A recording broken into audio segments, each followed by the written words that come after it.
Assalamualaikum warahmatullahi wabarakatuh.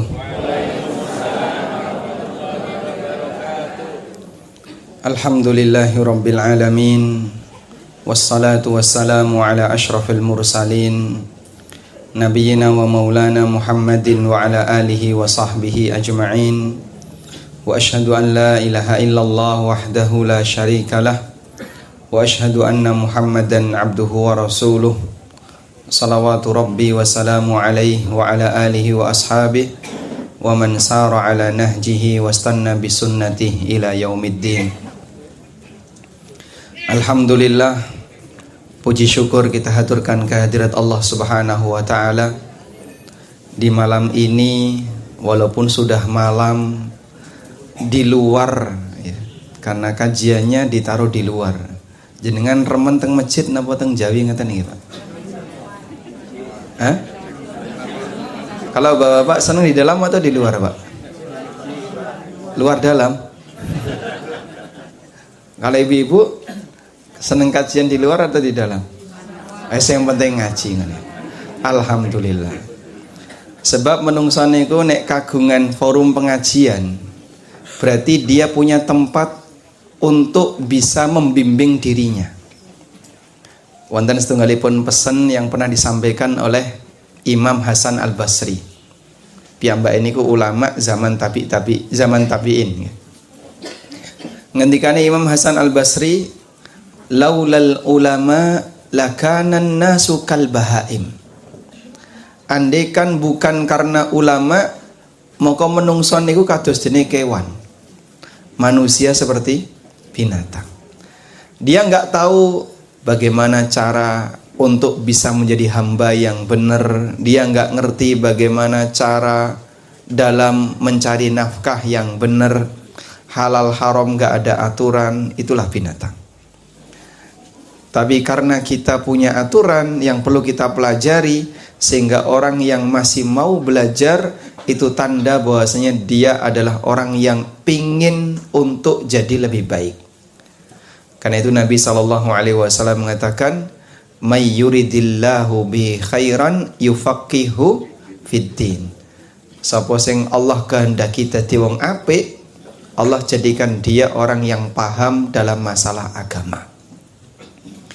Selanjutnya, dalam mempelajari materi agama secara umum itu ada dua. Yang pertama, belajar materi yang baru.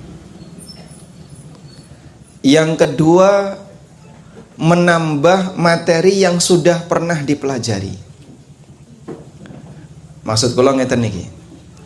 Kadang nyuwun sewu, ada sebagian orang yang kalau diajak belajar untuk sholat, aku wis bolak-balik sholat kok sik kon sinau sholat. Wis hafal. Saking ngapale sampe nek sholat cuwepet, Pak. Sehingga sholat 21 rakaat raweh 7 menit pletas. Masya Allah. Alasannya apa? Wah, aku wis hafal. Tapi dia tidak ada upaya untuk memperbaiki bagaimana cara sholat yang benar.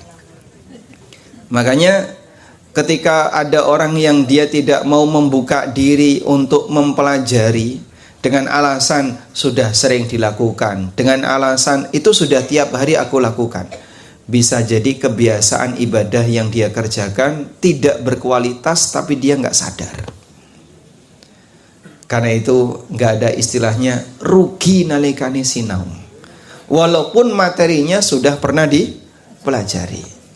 Saya yakin mungkin Bapak Ibu berkaitan dengan masalah sholat sudah sering belajar, baik dari sisi fikihnya maupun dari sisi khusyuknya, maupun dari sisi tazkiyatun nufus dan dari sisi-sisi yang lain.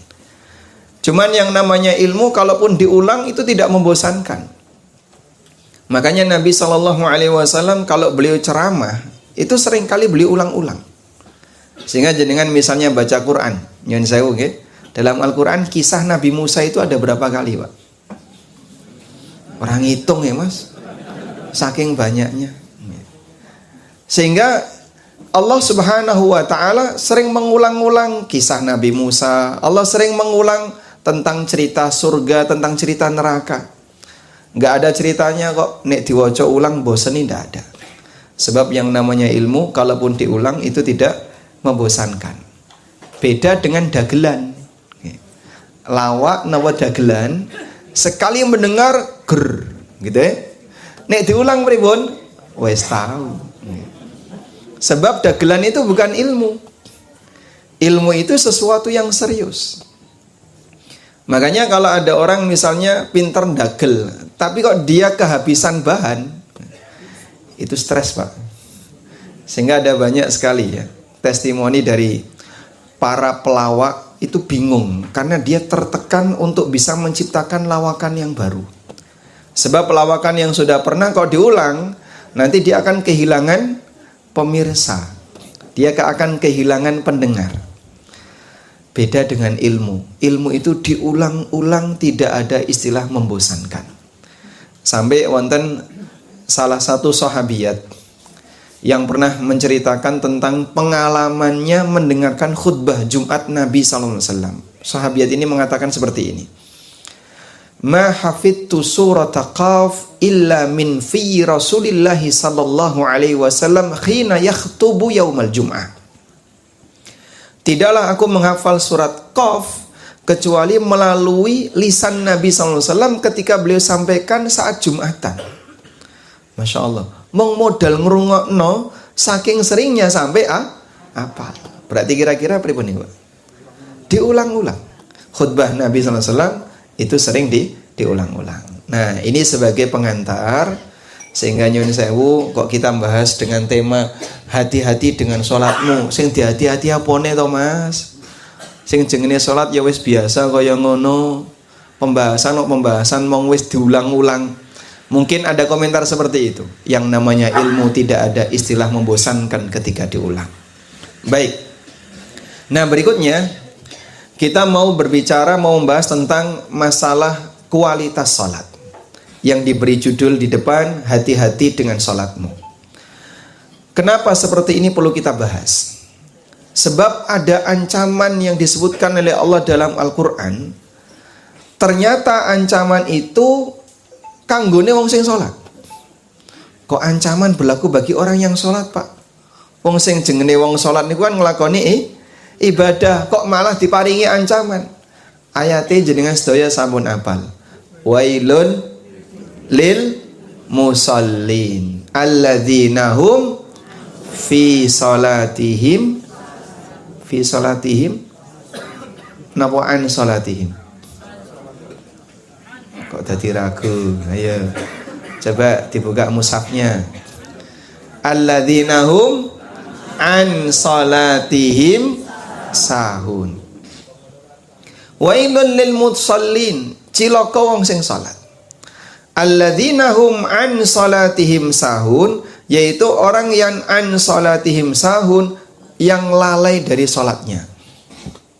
Jadi saha itu dalam bahasa Arab artinya lupa. Saha itu ada dua Pak.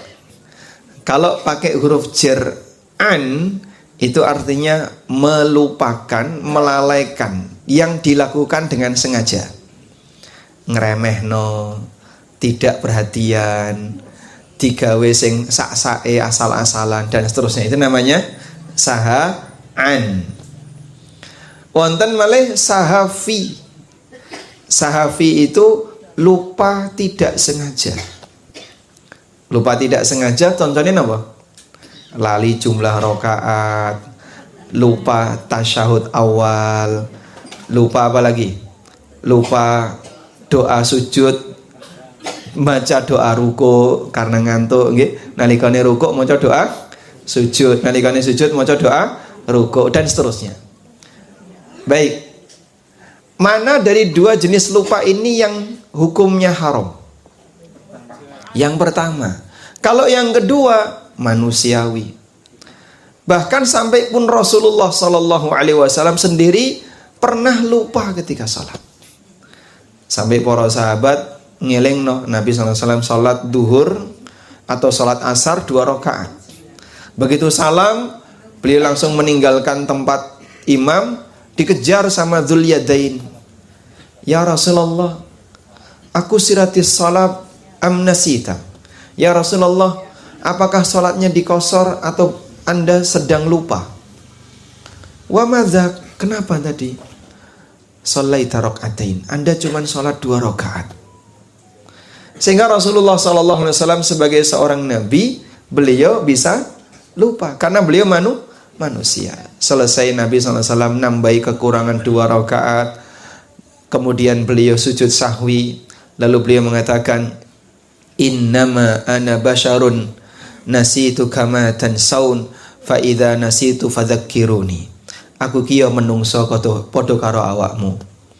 Aku iso lali kadosene awakmu iso lali. Saya bisa lupa sebagaimana kamu lupa. Makanya awakku lali narikane salat, ingatkan. Sehingga seorang Nabi SAW yang beliau seorang Nabi tapi manusianya statusnya tidak hilang, bisa mengalami sahafi. Maka untuk sahafi itu tidak berdosa. Karena itu ada seorang ulama namanya Atha bin Dinar. Atha bin Dinar. Menika ulama zaman tabi'in.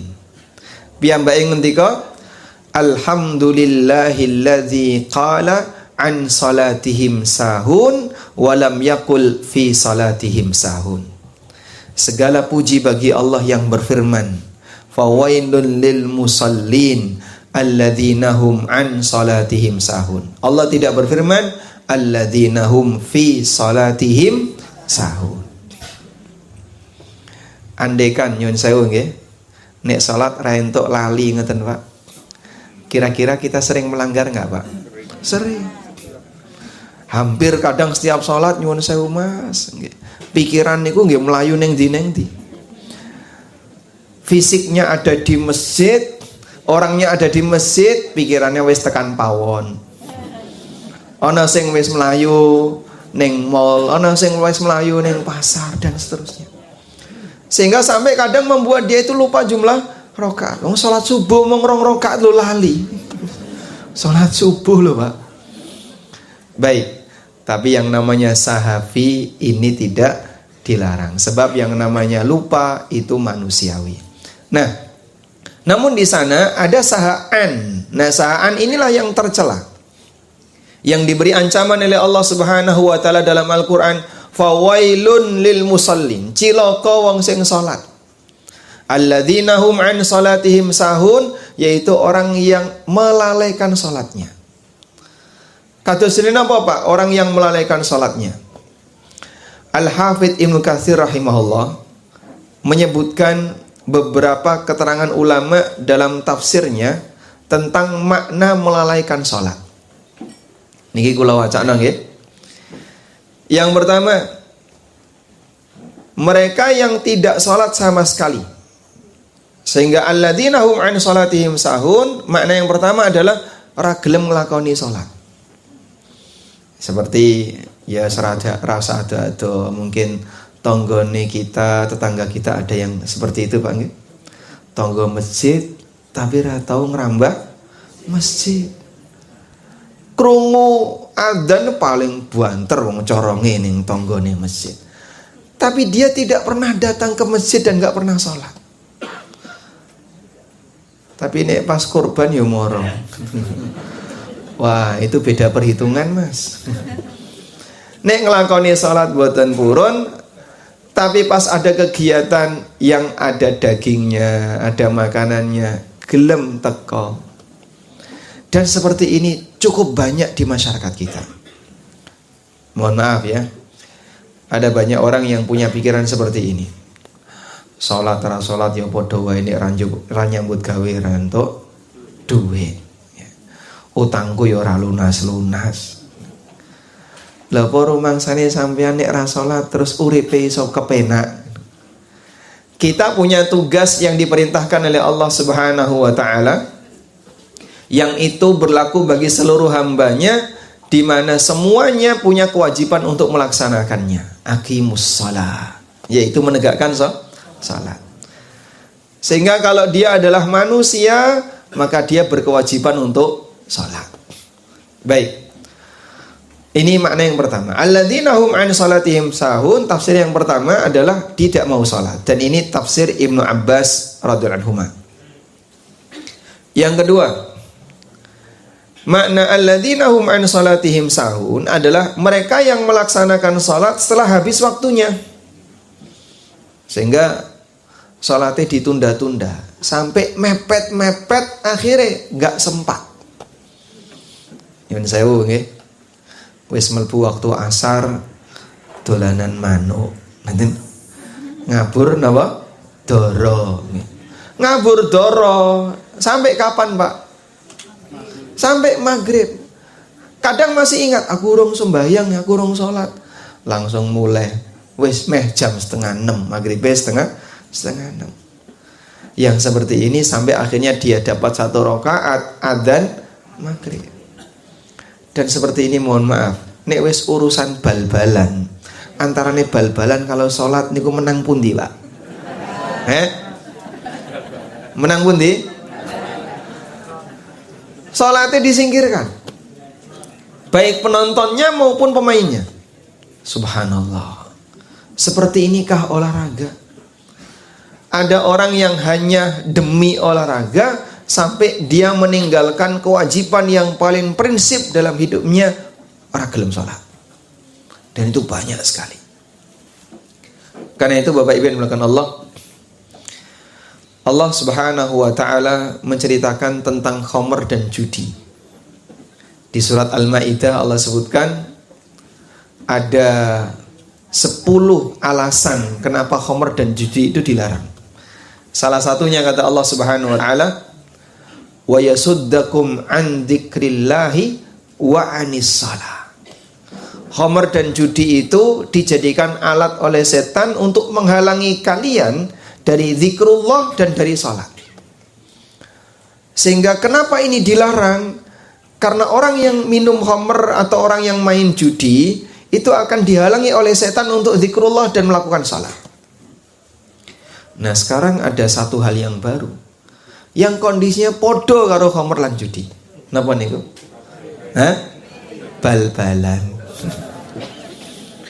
Hanya demi bal-balan sampai membuat orang itu lupa dari ingat Allah dan bahkan meninggalkan salat. Nyen sewu nggih. Kul alhamdulillah. Wonten mboten, Pak? Ada 1000 sing ngoten niku, Pak ya. 1000 banding 1. Rata-rata kalau misalnya gol atau jatuh atau apa-apa tiba innalillahi wa inna ilaihi raji'un. Apakah seperti itu penontonnya? Andaikan penonton sepak bola itu mayoritas muslim, Masya Allah, subhanallah, Masya Allah, subhanallah. Kayak nggak yakin saya kalau mereka berzikir. Mau gol, lihat orang jatuh, lihat orang ketendang, dia tidak zikir. Adanya apa? Komentar. Oleh karena itulah betul yang disebutkan dalam Al-Quran tadi bahwasanya khamr dan judi bisa menyebabkan orang terhalangi untuk zikrullah, dan sekarang ada permainan yang bisa menghalangi orang untuk zikrullah. Jadi kondisinya sama. Baik. Dan yang berpendapat seperti ini adalah Masruq dan Abu Duha.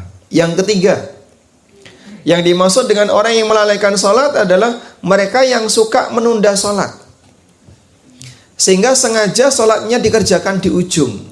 Mesti seperti itu.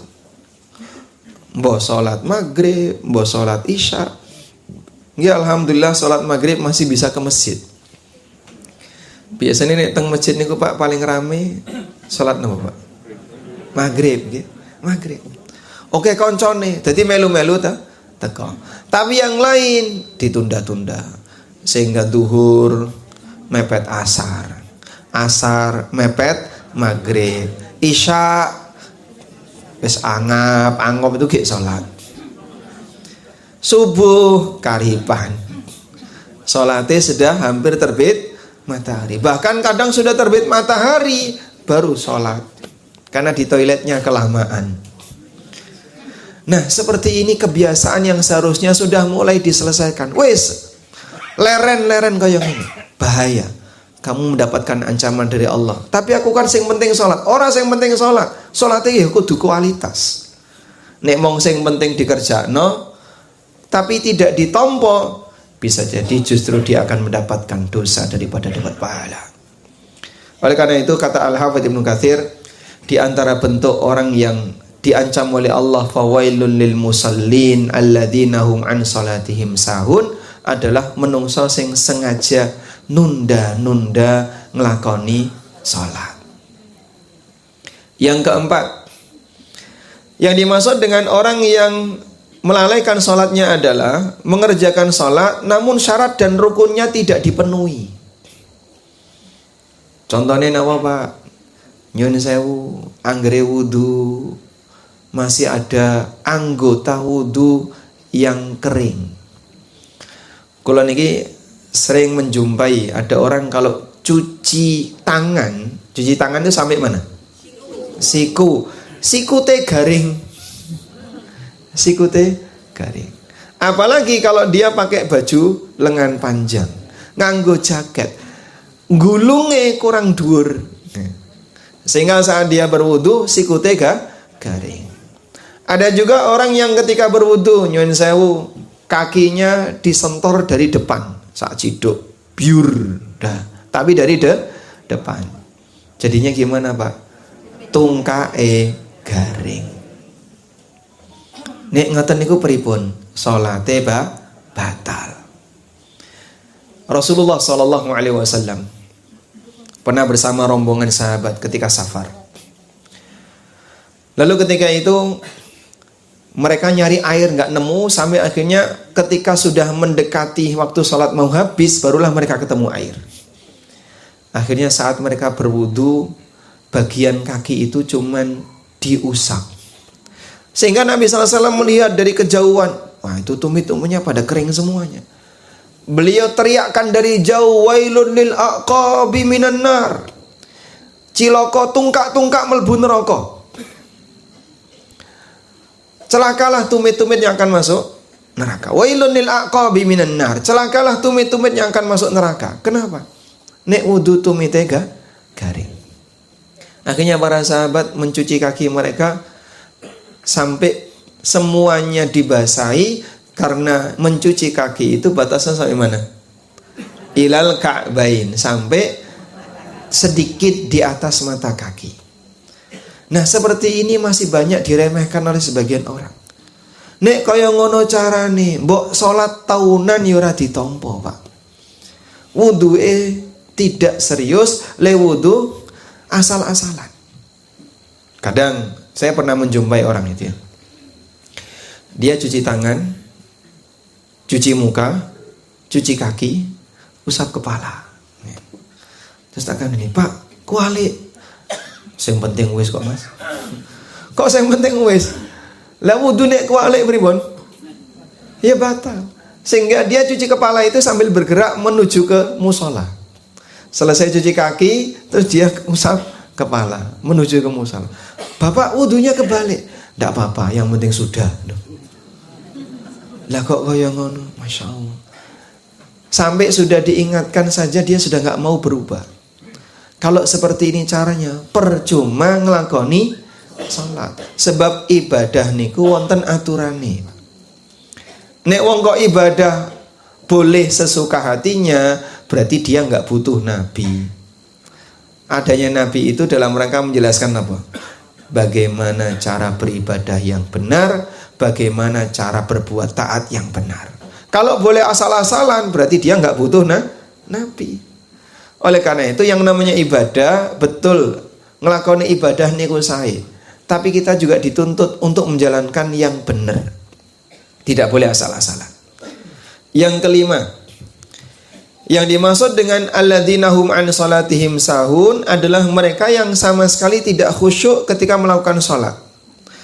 Sehingga batinnya hilang, tidak ada unsur khusyuk sama sekali ketika salat. Contohnya pripun Pak? Ketika sholat sama sekali babar blas boten mikir sholate. Mbah mikir kendaraane, mbah mikir sandale, Mbah mikir liyane. Sehingga 0% dia tidak punya khusyuk. Ceritane ngeten, Pak. Khusyuk niku wonten kali, nggih. Khusyuk niku wonten kali. Yang pertama yang disebut oleh para ulama dengan al-khusyu'ul mutlak. Khusyuk mutlak. Khusyuk mutlak niku napa, Pak? Khusyuk mutlak itu artinya khusyuk 100%. Nah, sakit khusyuk mutlak, khusyuk 100% dalam sholat, ini hukumnya tidak wajib. Sebab banyak orang yang tidak sanggup untuk bisa seperti itu. Bahkan Nabi SAW memberikan toleransi bagi orang yang ketika sholat tapi tidak khusyuk, tidak bisa khusyuk mencapai 100%. Kata beliau, wa innal abda la yansarifu min salatihi wa ma kutiba lahu illa nisfuha au thuluthuha au rubu'uha au khumusuha au sudusuha au subu'uha dan seterusnya ila usyriha. Ada orang yang dia melakukan salat dan selesai salat dia hanya mendapatkan ganjaran setengahnya, sepertiganya, seperempat, seperlima, seperenam, seper, sampai beliau sebutkan 1/10. Mungkin ada di antara kita yang ketika sholat dapat ganjaran 1/100. Wonten sing nglakoni sholat ganjarannya mung 1/1000. Tergantung dari apa? Kualitas sholatnya. Baik kualitas fisiknya maupun kualitas khusyuknya. Yang kedua, ada yang disebut dengan mutlakul khusyuk. Kalau tadi apa yang pertama? Khusyuk mutlak. Yang kedua apa? Mutlakul khusyuk. Mutlakul khusyuk niku napa, Pak? Ada unsur khusyuk dalam salat. Nah, untuk mutlakul khusyuk niku hukumnya wajib. Apabila salat itu 100% enggak khusyuk, maka salatnya batal. Sehingga dari mulai takbiratul ihram sampai salam blas tidak mikir salatnya, maka orang seperti ini salatnya tidak diperhitungkan, alias napa? Batal. Karena itu ada pembahasan yang disampaikan oleh As-Sun'ani dalam Subulus Salam Syarah Bulughul Maram nggih. Piyambake menjelaskan tentang hukum menahan kentut ketika sholat. Orang itu kalau sholat nahan kentut angsal napa mboten? Nggih? Angsal napa mboten? Mboten. Anggere kudu ngentut dilosne. Engko bolak-balik wudu. Tergantung napa ne, Pak? Nggih? Tergantung tekanannya, menahannya. Nggih. Niki Amir As-Sun'ani rahimahullah ngasih penjelasan. Jadi kata beliau, orang yang menahan kentut ketika sholat itu ada dua. Jika tekanannya besar, tenaga dalamnya Masya Allah, sehingga menyebabkan dia itu memikirkan kentutnya, mulai takbiratul ihram sampai salam saya dipikir mau kentut, maka batal salatnya. Ini berdasarkan sabda Nabi SAW, la salata bihadratit ta'am wala huwa yudafi'uhul akhbathan. Tidak ada salat ketika makanan sudah dihidangkan, dan tidak ada salat sambil menahan ingin buang hajat. Ngampet terus. Mulai takbiratul ihram itu sebenarnya sudah datang tuh tenaga dalamnya itu. Tapi diampet terus sampai salam langsung pluncing. Kalau seperti ini nggih nyuwun sewu, salatnya tidak sah. Kenapa? Karena dia tidak khusyuk 100%. Yang kedua, ada kentut yang dorongannya tidak kuat. Jadi misalnya ditahan sebentar, hilang, metu meneh, tahan lagi, hilang lagi, sehingga kadang jedul, kadang hilang, kadang jedul, kadang hilang. Jadi kan ngoten niku, Pak. Insyaallah. Saya tidak cerita pengalaman pribadi ya. Itu pengalaman kita bersama. Boleh nggak seperti ini? Boleh. Bahkan ada sebagian orang yang kita sarankan, jenengan nek pengen ngentut tahan. Karena kalau tidak, aku nek pengen ngentut tak los sih. Terus ya wudu. Balik sholat meneh, pengen ngentut lagi, dilos lagi, bolak-balik wudu. Sekali sholat bisa wudu 5 kali. Saya pernah ketemu orang yang sholat taraweh, itu setiap 2 rakaat wudu dia. Dapat 2 rakaat ke tempat wudu, balik lagi. Dapat 2 rakaat ke tempat wudu. Selesai 2 rakaat ngentut. Wah, nek kaya ngene carane, kamu tidak akan bisa tenang ketika ibadah. Jadi korban godaan setan. Nah, seperti ini tidak perlu diuraikan. Sehingga kalau ada orang yang nahan kentut tapi nahannya bisa hilang sebentar sehingga tidak mengganggu konsentrasi, maka lebih baik ditahan. Baik. Lalu dari 5 tafsir yang tadi disebutkan oleh Al-Hafidz Ibnu Katsir, mulai dari tidak mau sholat, atau yang dia melakukan sholat tapi waktunya sudah habis, atau yang dia suka menunda-nunda sholat sampai di ujung waktu, atau yang meninggalkan sebagian rukun dan wajibnya, atau yang kelima tidak khusyuk sama sekali ketika sholat. Sing bener sing pundi, Pak? Kata Al-Hafidz Ibnu Katsir, wal lafdzu yashmulu hadza kullahu. Dan teks yang disebutkan dalam ayat Al-Qur'an mencakup semua tafsir itu. Maka 5 ini adalah salah satu di antara perbuatan. 5 ini adalah perbuatan-perbuatan yang jika terjadi dalam sholat kita, berarti kita termasuk orang yang diancam oleh Allah. Fawailun lil musallin, cilaka wong sing sholat. Alladzina hum an sholatihim sahun, yaitu orang yang lalai dari sholatnya. Bosing rupane ora khusyuk, atau bagian yang wajib dia tinggalkan, bagian yang rukun dia tinggalkan, dan seterusnya. Baik. Nah, selanjutnya jamaah, model orang seperti ini, itulah manusia yang disebut oleh para ulama sebagai menungso sing curang nalikane salat. Curang nalikane salat. Baik. Di sini pegawai ada enggak? Pegawai, karyawan. Kata nggih? Baik. Kalau ada seorang pegawai, Bapak, dikasih tugas sama pihak kantor, kamu kerjakan tugasmu ini selama 5 jam, jangan kurang dari 5 jam. Sudah? Terus dikurangi 3 jam mulai. Berarti pegawai seperti ini apa, Pak? Hah? Digaji gajine genep, gajinya penuh, tapi jam kerja dia kurangi. Berarti orang seperti ini curang, korupsi waktu. Kon melbu sepekan 5 hari, mulai Senin sampai Jumat. Tapi kadang sering bolos tanpa alasan. Ketika dia mendapatkan gaji dari kantor, dia dapat penuh, tidak ada yang dikurangi. Tapi dalam kondisi yang sama dia suka ngurangi jam kerja. Berarti karyawan kados ngeten iki napa? Karyawan yang curang. Sampun? Allah memberikan kita perintah salat. Dan Allah menjanjikan pahala bagi orang yang sholat. Maka kalau ada orang yang mengurangi sholatnya, berarti orang ini curang ketika sholat. Karena itu dalam tafsir untuk firman Allah Subhanahu wa ta'ala tentang manusia curang, manusia curang itu dalam bahasa Al-Quran disebut apa? Al-mutaffifun. Allah Ta'ala berfirman, wailul lil mutaffifin, cilaka wong sing curang. Celakalah manusia yang curang. Bagaimana bentuknya? Alladzina hum an salatihim sahun. Kok alladzina hum an salatihim?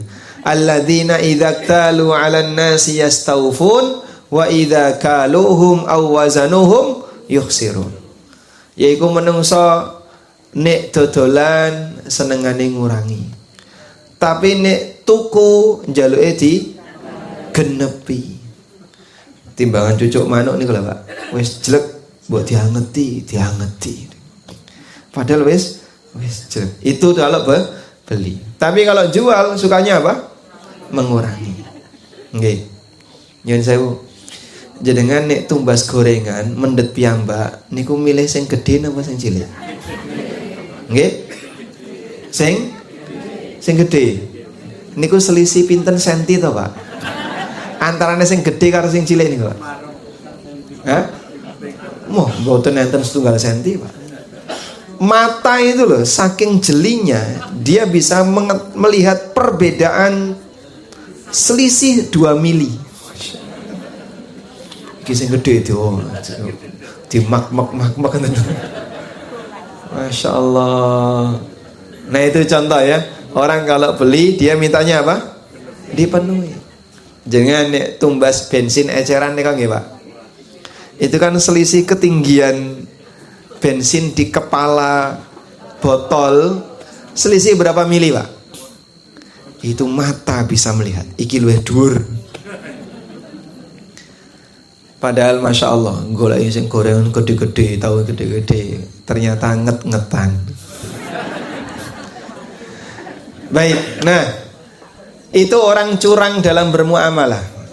Jadi nek tuku njaluke digenepi, kalau beli mintanya dipenuhi, tapi kalau dia menjual sukanya mengurangi. Nah dalam prakteknya, ketika orang beribadah ternyata juga ada praktek yang curang. Sebagaimana yang pernah dikatakan oleh Imam Malik, likulli syai'in wafa'un wa tatfifun. Segala tugas itu dilaksanakan oleh manusia dengan 2 cara, wafa'un wa tatfif. Ada yang memenuhi sehingga dia disebut dengan al-wafi, al-wafa. Dan ada yang senang ngurangi, tatfif, sehingga pelakunya disebut mutaffif. Salah satu di antara bentuk mengurangi itu adalah ngurangi nalikane salat. Jenengan catat niki penting ya. Yang bawa HP boleh dipakai untuk nyatet. Nggak usah difoto. Moto Ustadz nih buat nenten gunane gitu. Dan Bapak mau pulang bawa ilmu atau pulang bawa foto Ustadz? Karo-karo nih. Haram gono. Oke, sekarang dicatat ya. Salman Al-Farisi radhiyallahu anhu, sahabat Salman Al-Farisi radhiyallahu anhu pernah mengatakan, innamas salatu mikyalun. Innamas salatu mikyalun. Salat itu punya takaran. Faman aufa ufiyalahu. Sapa sing genepi takaran salat, ufiyalahu, mongko ganjarane bakal digenepi. Wa man taffafa faqad sami'tum ma qala Allahu fil mutaffifin. Tapi sapa sing wani curang nalikane salat. Siapa yang berani curang ketika salat, yang berani mengurangi ketika salat, faqad sami'tum ma qala Allahu fil mutaffifin. Awakmu rungokno ancaman yang diberikan oleh Allah untuk al-mutaffifin. Wailun lil mutaffifin alladzina idza talu 'alan nasi yastawfun wa idza kaluhum aw wazanuhum yukhsirun ala yadhunnu ulaika annahum mab'utsun. Apa awakmu ora eling? Apa kamu tidak ingat kalau kamu akan dibangkitkan oleh Allah Subhanahu wa taala? Hati-hati. Salatmu sing kaya ngono bakal dihisab. Bahkan yang pertama kali dihisab napa, Pak? Amal hamba adalah salat. Nek salatmu sing penting salat sak-sake asal-asalan sehingga tidak memenuhi kadar yang sebenarnya, ya titenono, semuanya akan ada konsekuensinya. Perhatikan, ini semuanya akan ada konsekuensinya. Allah memberikan ancaman fawailun lil musallin. Allah juga memberikan ancaman wailun lil mutaffifin. Sehingga sampai kata sahabat Salman, salat itu ada takarannya. Ya, makanya Bapak Ibu, kalau orang mengerjakan salat melebihi dari takaran ini, pahalanya diberi lebih. Tapi kalau kurang dari takaran ini, berarti dia mengurangi bagian yang wajib untuk dipenuhi. Nggih, kados dene ngaten, Pak. Nek dalam istilah pelajaran niku kan wonten KKM nggih. Napa KKM niku? Hah? Pripun? Kriteria kelulusan minimal. Nilai minimal berapa sehingga orang yang mengerjakan itu dikatakan lulus. Kira-kira sholat niku wonten KKM-e mboten? Wonten Pak? Ada? Standarnya ada. Sehingga kalau kurang dari itu tidak lulus. Kalau bisa lebih dari KKM, bahkan di atas rata-rata, dapat nilai 100. Kalau dia sampai di KKM, lulus tapi nilai yang paling rendah.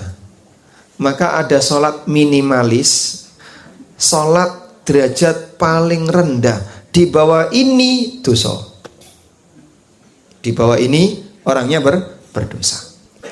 Sebabnya apa? Dia mengurangi nilai minimal. Itulah yang dimaksud oleh sahabat Salman.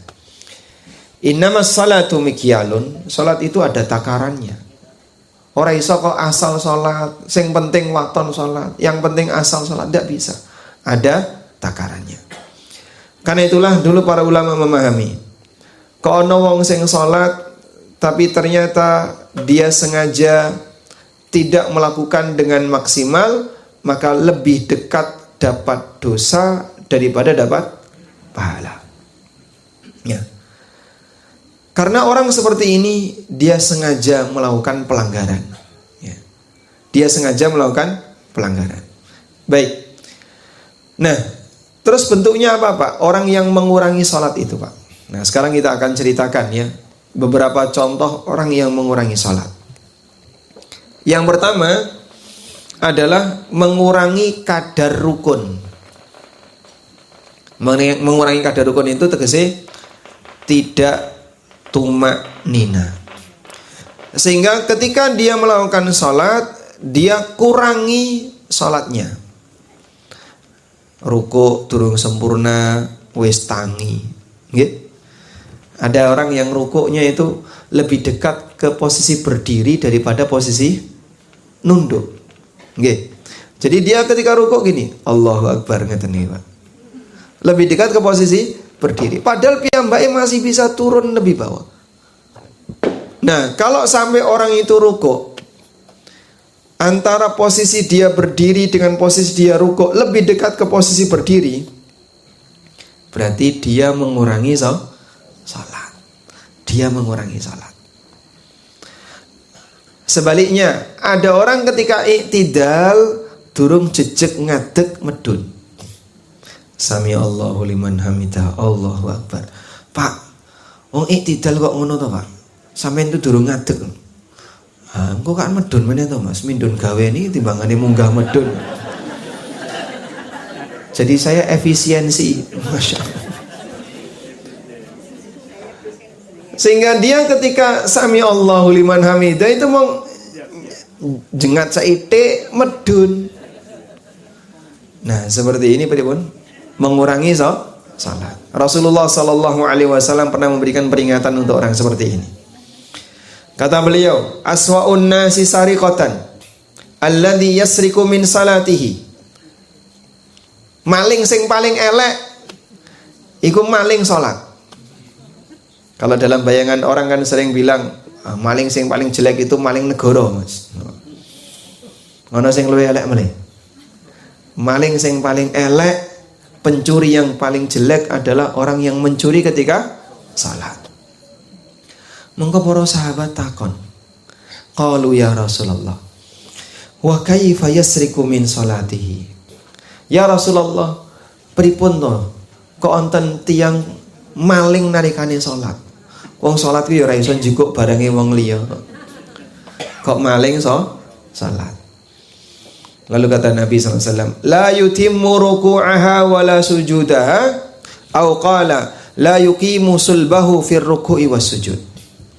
Yang dimaksud orang yang maling ketika sholat adalah dia tidak menyempurnakan rukuk dan sujudnya. Nalikane nglakoni rukun tidak sempurna. Sujud itu dahi belum mendarat wis tangi. Lho Pak, jarine diwaca ping 3, subhana rabbiyal a'la ping 3. Kula niki nggih sampun. Ha nggih. Jenengan nalikane turun sujud Allahu Akbar, subhanarabbiyal tul, terus tangi. Maca subhana rabbiyal a'la niku dibaca saat bergerak turun. Sehingga belum waktunya mendarat, bahkan kadang enggak nyentuh, durung nutul wis tangi. Ya bener, ngakune maca ping 3, tapi dia baca dalam proses bergerak, perjalanan menuju sujud. Kalau seperti ini caranya, percuma sholat. Ini orang yang dapat dosa nalikane sholat karena dia sengaja melakukan sholat tapi rusak sholatnya. Baik. Termasuk juga dalam hal ini adalah orang yang tidak sempurna ketika i'tidal. La yuqimu sulbahu fi ruku'i wa sujud. Dia tidak mengangkat sulbinya ketika bangkit dari rukuk dan sujud. Sehingga ketika i'tidal masih nekuk. Ketika duduk di antara dua sujud, dari sujud Allahu Akbar, durung lungguh Allahu Akbar. Padahal kan duduk di antara dua sujud, jenengan itu belum duduk. Orang seperti ini sholatnya batal. Kenapa? Karena dia meninggalkan rukun.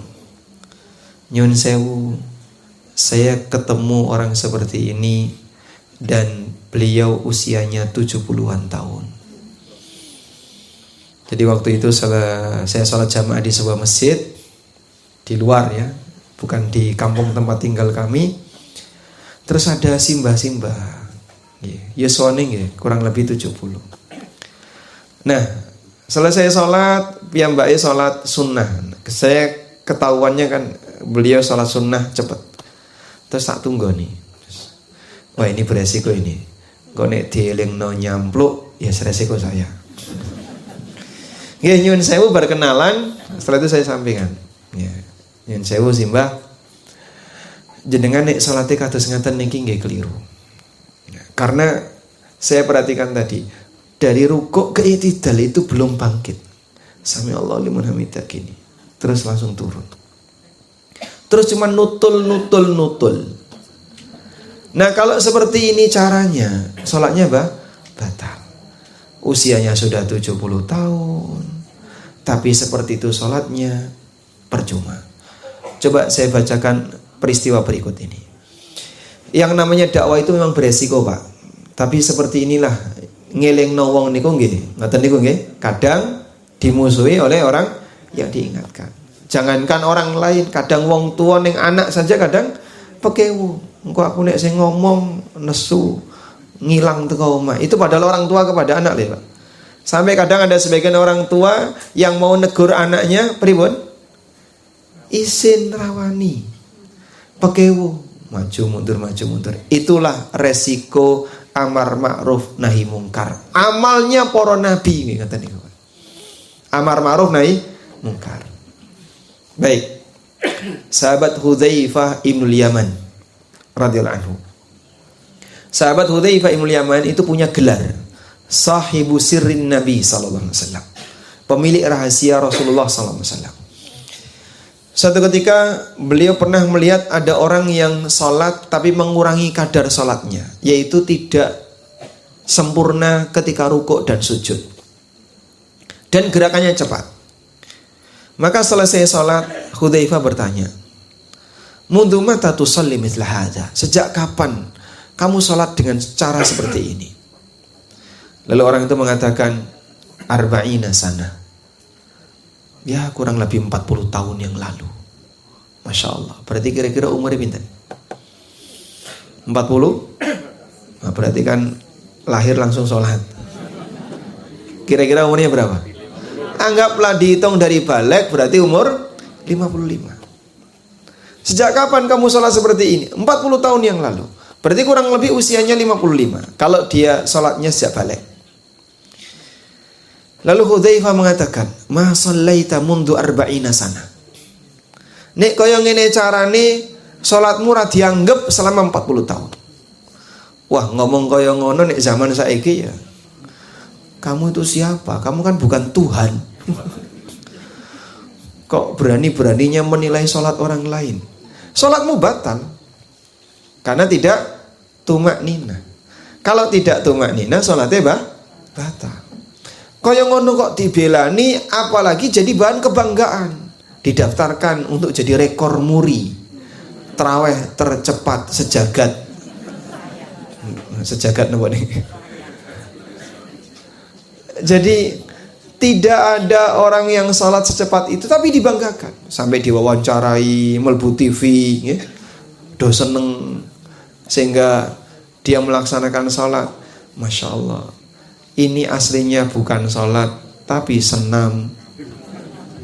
Makanya jenengan nek ngrungokno videone niku nggih. Saya nonton videonya. Bismillahirrahmanirrahim. Dolin. Allahu Akbar. Sing krungu mong dolin. Allahu Akbar, dolin, Allah. Dolin niku artinya apa, Pak? Hah? Dolin niku artinya apa? Orang yang sesat. Bismillahirrahmanirrahim. Dolin. Sing krungu kan mong bismillah karo dolin. Saking cepatnya sampai sing jelas, yang jelas terbaca dan bisa kita dengar itu cuma 2 kalimat. Bismillah sama dolin. Allahu Akbar. Masya Allah. Kalau ketemu sahabat Hudzaifah langsung divonis ya, nek kaya ngene carane salate batal. Walau, nah ini lanjutannya coba, ini lebih penting lagi. Walau mutta wa anta tusalli hadhihi shalah la mutta ala ghairi fitrati Muhammadin sallallahu alaihi wasallam. Nek sampai awakmu mati kok salatmu kaya ngene, berarti awakmu mati bukan di atas ajaran agamanya Muhammad sallallahu alaihi wasallam. Lebih serius lagi ini. Makanya seperti ini enggak main-main ya. Sehingga ketika diingatkan, Pak, salatnya batal, kalau memang dia punya alasan, diterima dan perbaiki salatnya. Cuman orang sekarang kalau diingatkan salatnya batal, kadang ngeyel. Sampean kan bukan Tuhan, kok bisa menilai salat orang lain batal? Saya bisa menilai, Pak. Sebab berkaitan dengan masalah kriteria penilaian itu wonten kalih, Pak. Ada penilaian sah dan tidak sah, sah dan batal, dan ada penilaian diterima dan tidak diterima. Kalau sah dan batal itu kriteria lahir. Tegese pripun, Pak? Menungso bisa menilai. Kita bisa menilai, bahkan kita bisa menilai sholatnya orang lain. Itu kalau masalah sah dan batal. Nggih. Nyun sewu. Bapak tadi ikut sholat jamaah Isya enggak? Ikut, Pak? Ikut. Nggih. Ikut ya? Bapak yakin enggak imamnya sah? Hah? Imamnya jenengan nalikane sholat Isya berjamaah tadi sah napa batal? Imamnya loh, saya tidak tanya sholat bapak ya. Sholatnya imam, nggih? Sah yakin? Kenapa? Karena syarat makmum boleh bertahan itu ketika dia yakin imamnya sah. Kok misalnya nyuwun sewu, jenengan berdiri persis di belakang imam, mangbu selengut, wah, kok rodok mambu saiki, krungutus, tapi imamnya orang ngaku, tetap bertahan di situ ya. Izin karena sewani melengsarkan saya, sehingga dia tetap bertahan jadi imam. Jenengan saya ngerti pripun, Pak? Ya, yang ngerti salatnya tidak sah. Tapi kalau yang nggak tahu, misalnya makmumnya sampai belakang-belakang karena nggak tahu, salatnya sah karena mereka nggak tahu. Dan imamnya berdosa dalam hal ini karena dia bertahan melakukan ibadah pada posisi itu batal.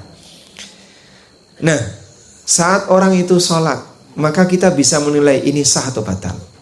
Tapi kalau menilai diterima atau tidak ada yang tahu kecuali Allah. Makanya kalau jenengan dinilai sama orang lain, nek kaya ngene salatmu ora ditampa. Nah, itu ndak boleh. Dari mana kamu tahu? Tapi kalau salatmu batal, itu boleh.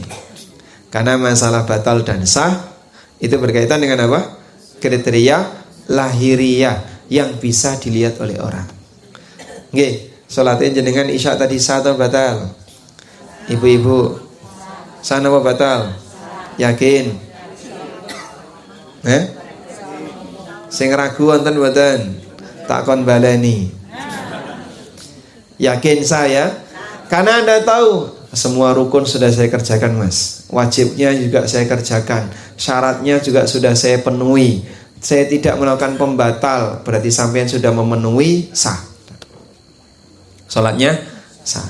Seperti itu kita dalam kondisi yakin. Karena kita bisa menilai. Nah, yang bisa dinilai dari orang lain ketika sholat, salah satunya adalah kecepatan gerakan tadi. Makin cepat, makin batal.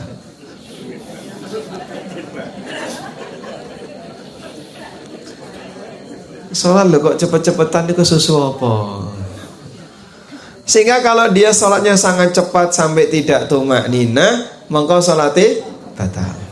Ada sebuah hadis dari Abu Hurairah radhiyallahu anhu. Satu ketika Nabi SAW bersama para sahabat di dalam masjid. Tiba-tiba ada orang masuk masjid ngelakoni sholat 2 rakaat. Selesai sholat, mendatangi Nabi SAW lalu menyampaikan salam, kemudian dijawab salamnya. Kemudian Nabi SAW mengatakan, "Sholli fa innaka lam tusolli." Baleni sholatmu, ulangi sholatmu, karena tadi sholatmu batal. Diulangi lagi. Selesai sholat, fa shalla kama shalla. Dia sholat, mengulangi sholat tadi sama persis sebagaimana sholat sebelumnya. Cepat. Akhirnya menghampiri Nabi SAW, lalu beliau ngasih nasihat yang sama. Sholli fa innaka lam tusolli. Ulangi sholatmu, sholatmu batal. Sampai berapa kali? 3 kali. Setelah 3 kali, sahabat ini menyampaikan kepada Nabi SAW, "Ya Rasulullah, la uhsinu ghaira hadza, fa'allimni." Ya Rasulullah, kula boten saged salat sing luwih apik timbangane niki. Tolong ajari aku. Masya Allah. Ngeten niku Pak, tabiatnya para sahabat. Kita nggak kebayang ini ono wong zaman sak menika Pak. Dinasihati, "Pak, nyuwun sewu salate Bapak batal, sampean baleni." "Apa? Baleni? Aku kon baleni salat." Dikandani malah nesu. Dikasih tahu baik-baik malah emosi. Sehingga sahabat sampai diminta 3 kali itu nggak emosi dia. Sampai posisi yang ketiga baru kemudian nyerah. Sing salah niku nopo? Kula niku mboten saged salat sing luwih apik timbangane niki. Fa'alimni, tolong ajari aku. Akhirnya Nabi SAW ngajari salat.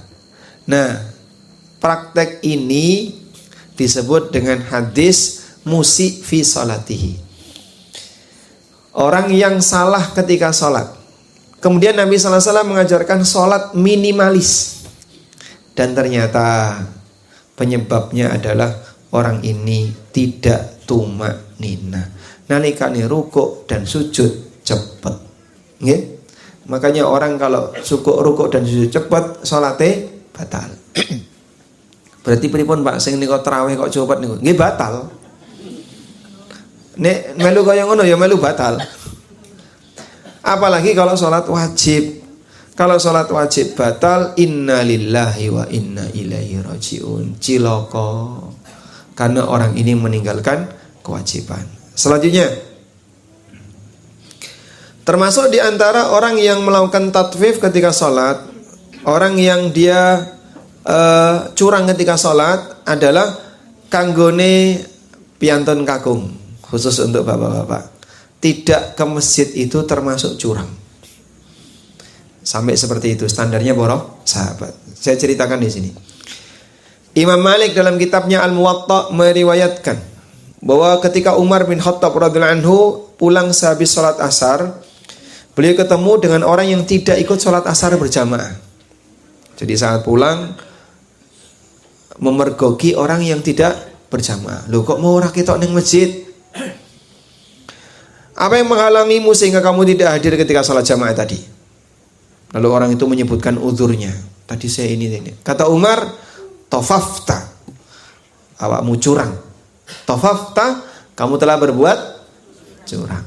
Sehingga Umar bin Khattab radhiyallahu anhu menilai menungso atau bapak-bapak yang sholatnya tidak di masjid itu termasuk curang nalikane sholat wajib. Wallahu a'lam. Pun ngantuk ya? Alhamdulillah.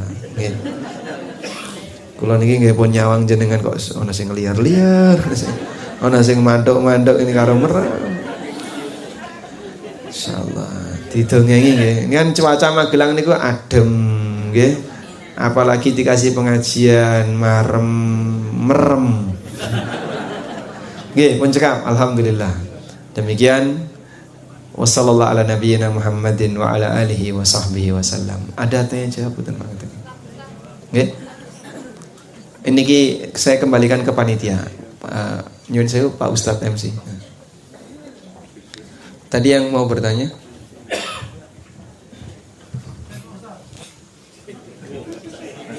Assalamualaikum warahmatullahi wabarakatuh. Waalaikumsalam. Langsung saja yang ingin saya tanyakan, misalkan kita mau sholat sunnah rawatib, tapi di dalam masjid itu ada puji-pujian yang berisik, itu sebaiknya kita tetap sholat atau mendingan tidak dilanjutkan. Terus yang kedua, bagaimana mendakwahi teman-teman ini yang masih suka sholat di luar syariah, misalkan sholat malam nisfu Sya'ban, sholat menjelang Muharram, itu bagaimana? Sekian, wassalamualaikum warahmatullahi wabarakatuh. Waalaikumsalam warahmatullahi wabarakatuh.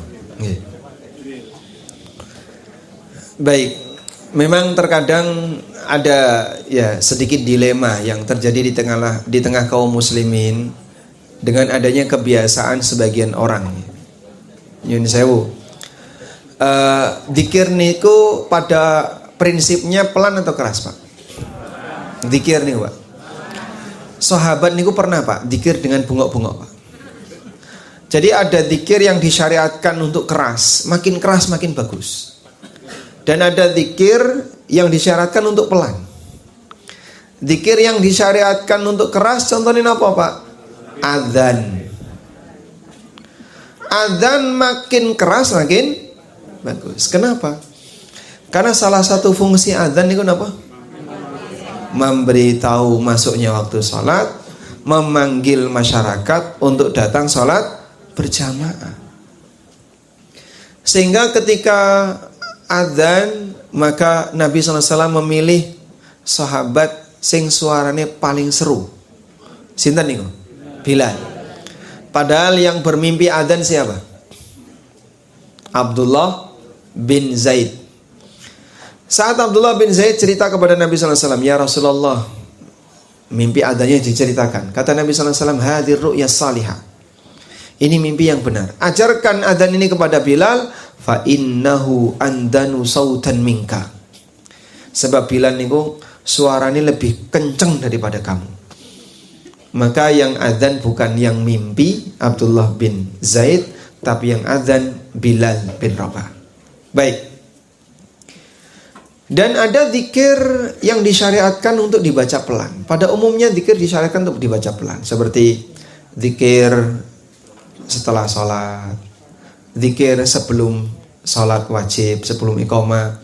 Zikir-zikir pada umumnya dibaca dengan pelan. Nyun sewu, kalau jenengan berdoa masuk ke toilet, baca apa, Pak? Allahumma inni a'udzubika minal khubuthi wal khaba'ith. Alasannya sing zikir kencang-kencang niku napa? Oh, iki kan syiar Islam. Untuk menyebarkan syiar ya kita keraskan. Ayo nek kowe mlebu toilet, Allahumma inni a'udzubika minal khubuthi. Coba teriakkan sekalian. Itu kalau mau masuk toilet. Atau misalnya dalam kamar, Allahumma jannibna syaitan wa jannib. Tonggone krungu. Kira-kira pripun? Hah? Nginjen. Oh, nginjen. Nggih boten parang to, Pak. Lho, jarene syiar. Nek syiar mbok diserono kabeh kan. Suarakan semuanya dengan keras. Kalau alasannya bahwa dengan bersuara keras itu sih syiar. Syiar itu apa sih? Melaksanakan syariat, itulah syiar. Sehingga adzan itu syiar, karena syariatnya dikeraskan. Melaksanakan sholat jamaah itu syiar. Kaum muslimin keluar rumah menuju masjid. Jumatan itu syiar. Apa yang sejalan dengan syariat itulah syiar agama. Sudah? Kembali ke tadi, sahabat itu pernah teriak-teriak sambil zikir, Allahu Akbar, Allahu Akbar. Lalu beliau, Nabi SAW ngasih nasihat, arbi'u ala anfusikum, bok mesakne awakmu, fa innakum la tad'unal asamma wala ghaiba. Yang kamu panggil itu bukanlah dat yang tuli, dat yang budek, atau dat yang gak ada. Wa innama tad'una sami'an qariba. Tapi yang kau panggil adalah dat yang sami, yang apa? Maha mendengar. Qarib, lagi dekat. Sehingga tidak perlu bengok-bengok marakno kesel. Cukup apa? Dengan suara yang pelan. Sehingga kalau zikir ya yang pelan. Nah, sekarang masalahnya nek wis kadung mlebu masjid kaya ngono pripun, Pak? Kalau jenengan bisa sholat berikutnya tidak di masjid itu, silakan. Tujuannya apa? Agar kita bisa qobliyah lebih khusyuk. Karena antara adzan sampai iqamah itu waktu untuk apa? Sholat qobliyah dan doa. Itu butuh ketenangan. Tidak diganggu dengan suara keras. Lah aku saya pengen keras. Yo jangan kayak gitu. Ini namanya mementingkan diri sendiri, ganggu yang lain. Wallahu a'lam. Pencekam nggih. Yang satunya lupa. Ya. Tapi wis pun setunggal mawon gentosan. Silakan. Lanjutnya sinten? Masya Allah. Nggih, monggo. Ya, coba mikrofonnya didekatkan, Pak. Nah. Di kitab Al-Quran itu as-sholatu ala waqtiha. Tidak ada petunjuk bilang awal waktu, tidak ada di Quran. As-sholatu ala waqtiha, sholat pada waktunya. Di 2 jam waktunya ya itu sekitar 2 jam itu kita bisa sholat. Bukan awal waktu juga di Quran. Terus yang satu wudu, orang wudu pakai sepatu. Nggih, nyun sewu. Kalau yang pertama berarti nggak ada pertanyaan, Pak ya? Untuk pakai sepatu nggih? Nggih. Iya. Siap. Nggih. Sampun jawab. Masya Allah, baik. Baik, jadi as-salatu ala waqtiha tidak ada dalam Al-Quran, Pak ya? Kalimat itu tidak ada dalam Al-Quran. Itu hadis. Hadis riwayat Bukhari.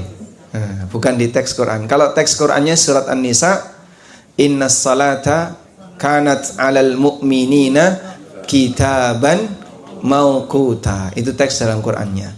Sesungguhnya salat itu adalah kewajiban bagi orang mukmin yang mauqutan, yang ditetapkan waktunya.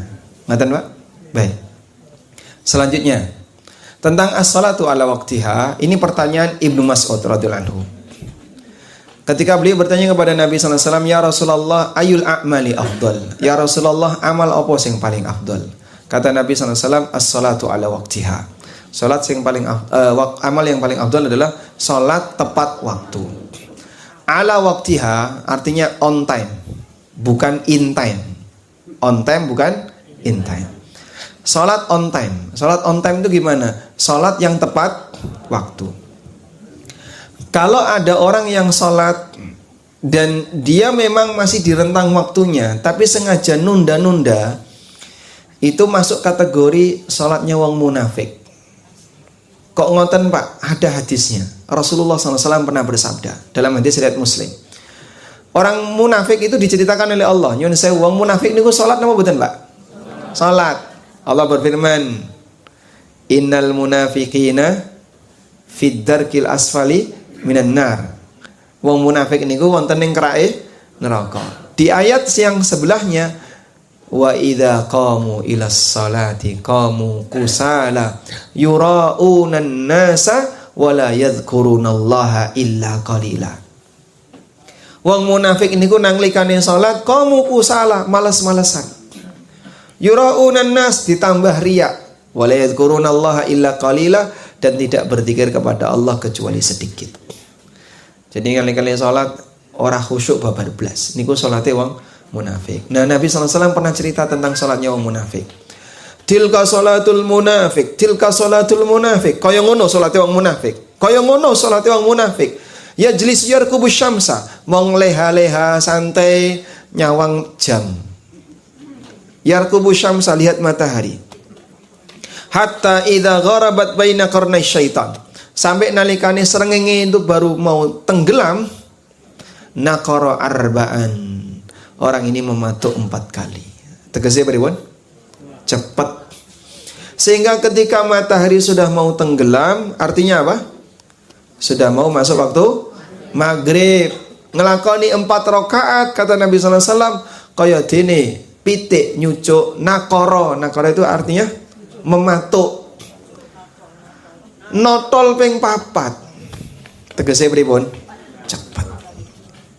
Maka wong sing salat kok iki senam dudu salat. Tuwaga patuwaga. Ngoten nggih, Pak? Apa gunane? Yang disebut oleh Nabi SAW tilka salatul munafik.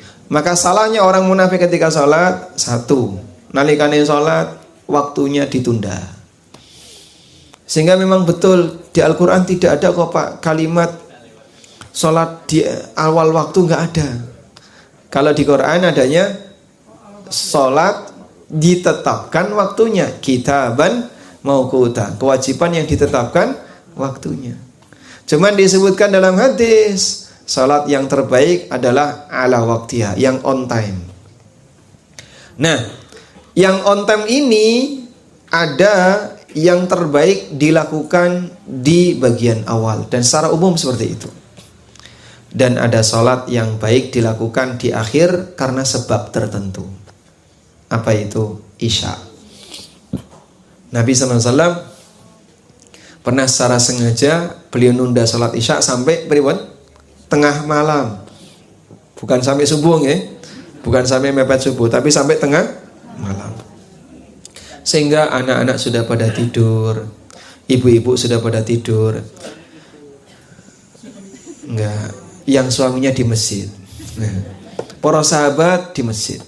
Umar bin Khattab radhiyallahu anhu ngetuk rumah Rasulullah SAW. Ya Rasulullah, qad namatin nisa'u wasibyan. Ya Rasulullah, ibu-ibu dan anak-anak sudah pada tidur. Kok jenengan belum keluar untuk ngimami sholat isya? Jadi ditunggu itu sampai tengah malam. Lalu Rasulullah SAW mengatakan, wallahi innaha lawaqtuha laula an asyukka ala ummati. Demi Allah, tengah malam inilah waktu sholat isya yang terbaik kalau tidak memberatkan umatku. Maka Nabi SAW kenapa lebih sering sholat isya di awal malam? Karena kalau dilakukan di tengah malam memberatkan umatnya. Ya. Oh, di awal malam wirah gelem sholat, oh mana? Coba bayangkan, andaikan sholat itu sholat isya kok mati jam 12, Pak. Kira-kira bagaimana? Aliran apa toh guys? Aliran apa toh guys? Padahal itulah waktu yang terbaik. Wallahu alam. Kemudian tentang mengusap sepatu. Jadi wudu untuk bagian kaki itu ada 2 cara.